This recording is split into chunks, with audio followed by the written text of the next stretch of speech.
पूछना चाहता हूं, तुम हमसे कहते हो इस्लाम समझने के लिए कभी टीपू का इतिहास लाते हो, कभी बाबर का इतिहास लाते हो, अकबर का इतिहास बताते हो। इन लोगों ने इस्लाम फैलाया कहां? जिसने इस्लाम फैलाया और बहुत सारे लोगों को कलमा बढ़ाया, उसका नाम ख्वाजा गरीब नवाज है। उसका इतिहास बताओ। कुतुबुल अख्ताब बख्तियार काकी का इतिहास बताओ। बाबा फरीद गंज शकर का इतिहास बताओ। महबूब इलाही ख्वाजा निजामुद्दीन का इतिहास बताओ।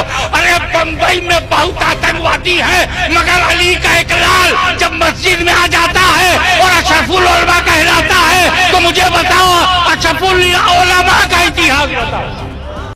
कुछ लोगों के लिए गुनाह हो सकती है, हमारे लिए गाय माता है। हमें जन्म में तो हर आदमी शून्य है, अपने कर्म से वो बनता है। ऐसा ही कुछ है न गीता में।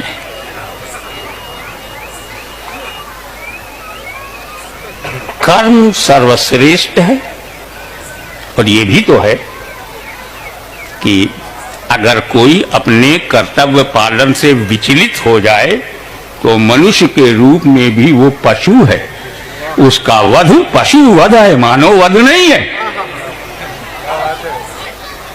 तो अगर कोई जानवर हमको पसंद आए और हमारी भूख मिटाए तो ये पशु वध नहीं है,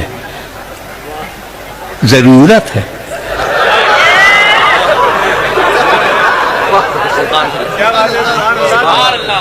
इसीलिए हम जिसके पेट से पैदा हुए, जिसकी कोख से हमने जन्म लिया, वो अकेली मेरी माता है।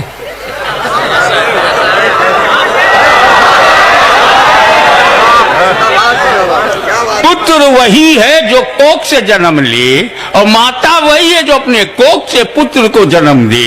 अब अगर ये भी माता है तो क्या इसके कोख से जन्म लिया है?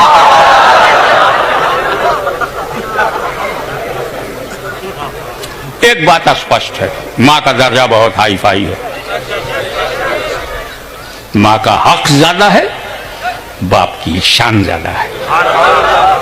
तो शान वाले बाप को भी मेरे नौजवान लोग कभी अपने बाप को नाना बोलना और ना अपनी माँ को।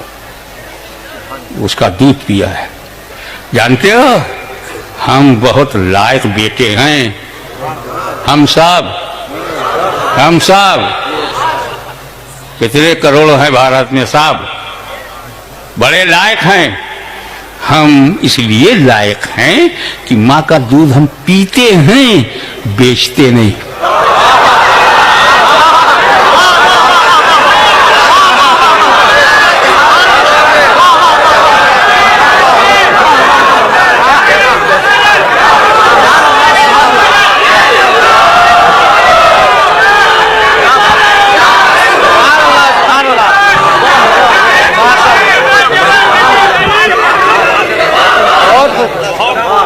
इस्लाम पर हमला करने वाले लोगों का कान खोल के सुन लो, तुम बोलोगे तो हम छोड़ेंगे नहीं।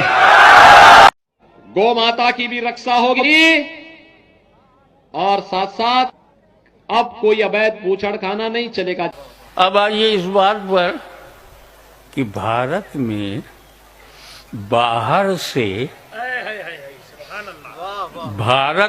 बाहर से दो किस्म के मुसलमान आए। गड़बड़ मत करो।